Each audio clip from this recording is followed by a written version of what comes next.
Hello les voyageurs et les voyageuses et bienvenue dans cette nouvelle vidéo. Aujourd'hui, je te parle de mon premier voyage solo. C'est parti!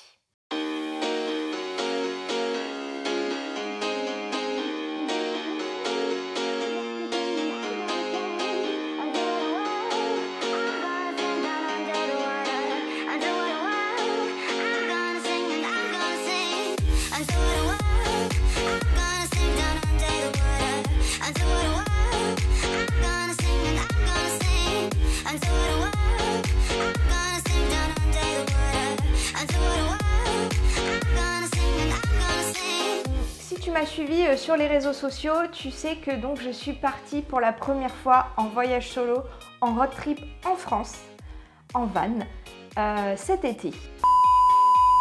Je commence tout doucement, comme vous le savez, mon objectif de 2020 c'était de voyager en solo. Et du coup, quelle est la meilleure manière de visiter la France que de voyager en van? Et donc je voulais te parler un petit peu de cette expérience de voyage solo. Et je pense que c'est l'une des meilleures expériences de ma vie. Tout simplement parce qu'en fait tu te rends compte que tu es capable de faire tout ce que tu veux et que c'est pas grave si tu es toute seule. C'est que je pense qu'inconsciemment, quand je suis partie le 14 juillet dernier, j'avais un peu peur de partir seule. Inconsciemment, j'ai mis un message sur un groupe Facebook qui s'appelle Compagnons de voyage et j'ai trouvé quelqu'un que je pouvais rejoindre qui était aussi dans le Luberon et avec qui j'ai pu voyager. Donc pour mon premier jour de road trip, je suis partie à la rencontre d'un inconnu.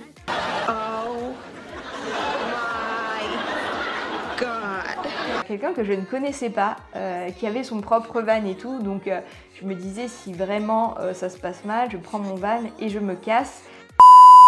Je suis partie le 14 juillet.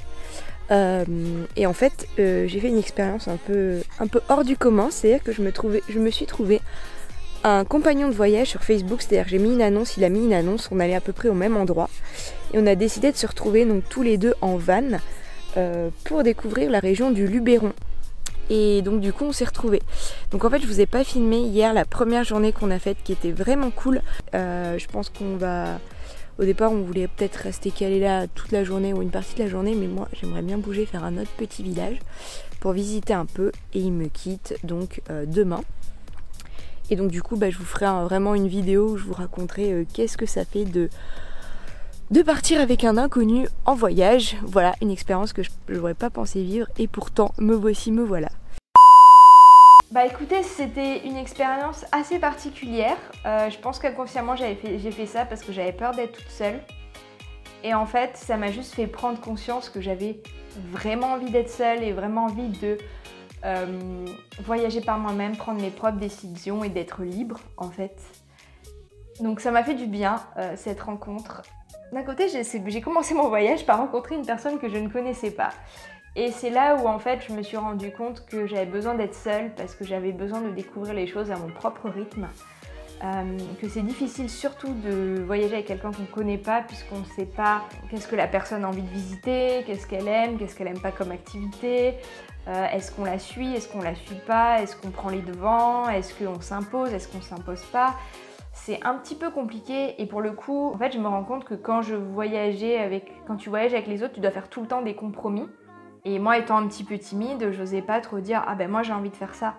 Mais à cette personne, je ne lui dois rien, je ne la connais pas. Donc en vrai, si j'avais envie de faire ça, je disais « Écoute, c'était cool, mais je vais aller faire mon voyage comme j'ai envie en fait ». C'est ça qui est cool dans le voyage solo, c'est que du coup, pour une fois, tu fais pas de compromis. Donc en vrai, si là, tu as envie d'aller à cet endroit-là, et t'y vas quoi.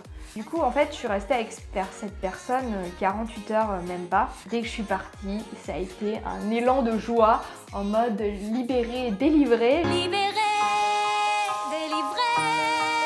Je suis enfin trop bien, je peux faire ce que je veux, j'étais en train de chanter dans le van. Et je pouvais aller où je voulais, si j'avais envie de faire 3 choses dans la journée, je les faisais. Et vraiment, c'était trop cool et j'avais vraiment ce gros besoin de me retrouver seule avec moi-même. Parce que juste après le confinement qui a été un peu difficile puisque moi j'étais confinée chez mes parents, là ça m'a fait vraiment du bien d'être toute seule, même sans les potes, sans rien, juste toute seule. à faire à manger ce que je veux, à aller où je veux, à me poser si j'avais envie de me poser, enfin bref, c'était vraiment vraiment génial. Le voyage solo, t'es pas obligé d'être seule tout le temps. C'est pas parce que tu te dis je vais partir en solo qu'il faut que tu sois seule tout le temps.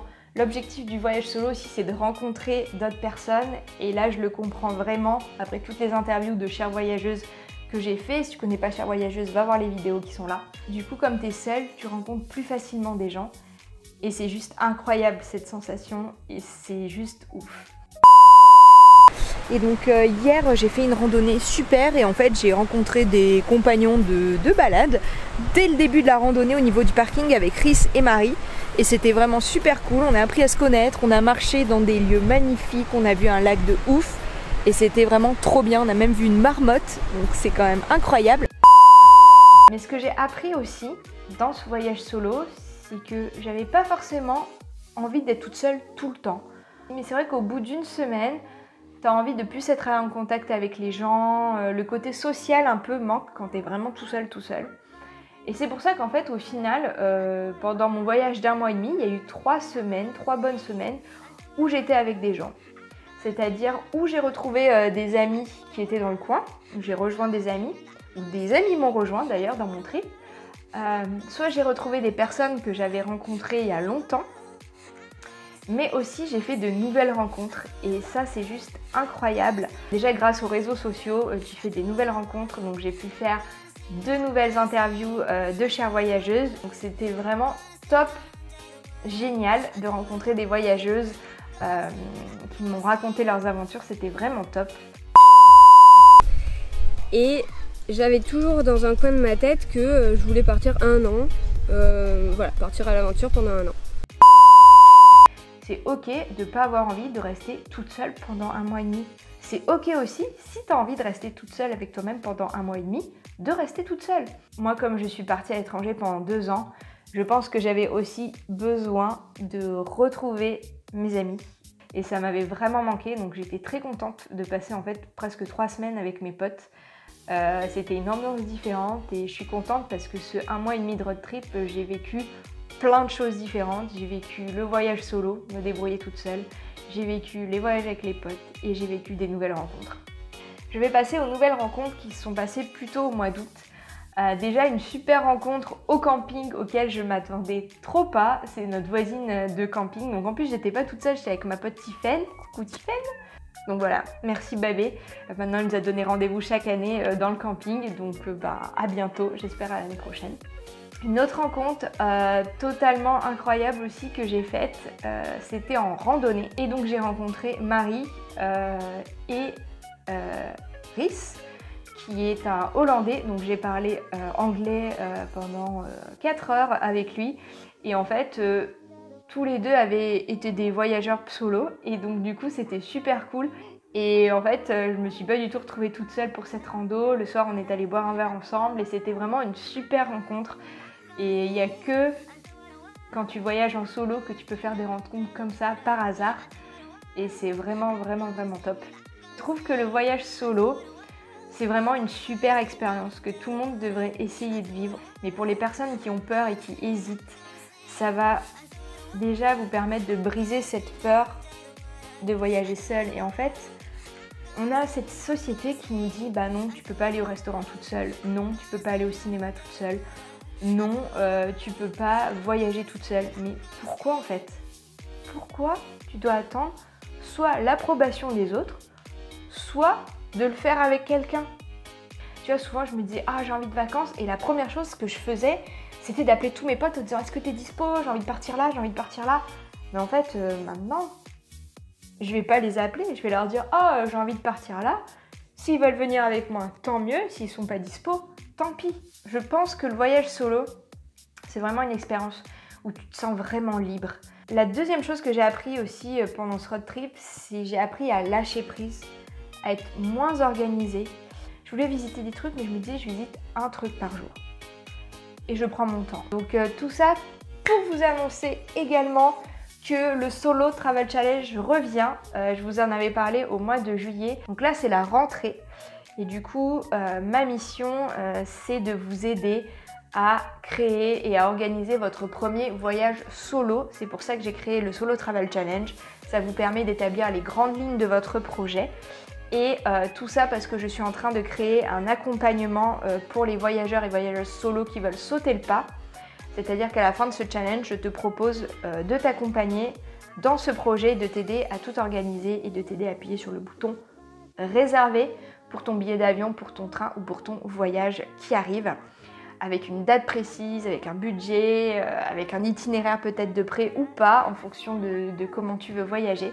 Et en tout cas, je veux être là pour t'aider à réaliser ce projet et ce rêve et cette nouvelle aventure.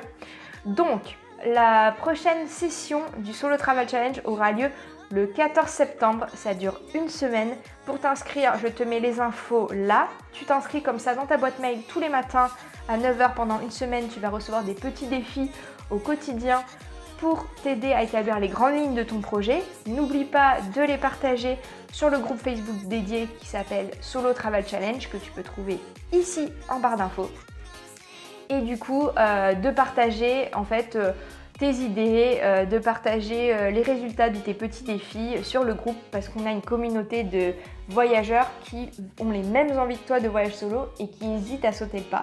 Donc l'idée vraiment c'est d'avoir cette petite communauté pour se créer des connaissances, pour partager ses expériences et pour se donner des conseils et pour se soutenir dans ce projet. Et surtout, il y aura une super offre à la fin du challenge concernant l'accompagnement. Donc, je t'invite tout simplement à aller vite t'inscrire juste là. Voilà, bah écoutez, j'espère que cette vidéo sur mon premier voyage solo vous a inspiré, vous a donné envie de partir, de participer au Solo Travel Challenge. Et je vous dis à tout bientôt pour une prochaine vidéo. Allez, salut! N'oubliez pas, comme d'habitude, vous lâchez un pouce bleu pour Marius. Vous lâchez un pouce bleu parce que j'ai réussi à voyager toute seule et à dormir toute seule, à me débrouiller toute seule. Donc ça aussi, on met des pouces bleus pour soutenir les voyageuses solo. Et puis voilà, abonnez-vous si ce n'est pas déjà fait. Je sais que les vidéos arrivent au fur et à mesure. Il en reste encore beaucoup de la Nouvelle-Zélande, toute l'Asie du Sud-Est, l'Australie qui arrive en force. Et entre-temps, je vous mettrai évidemment des vidéos de la France.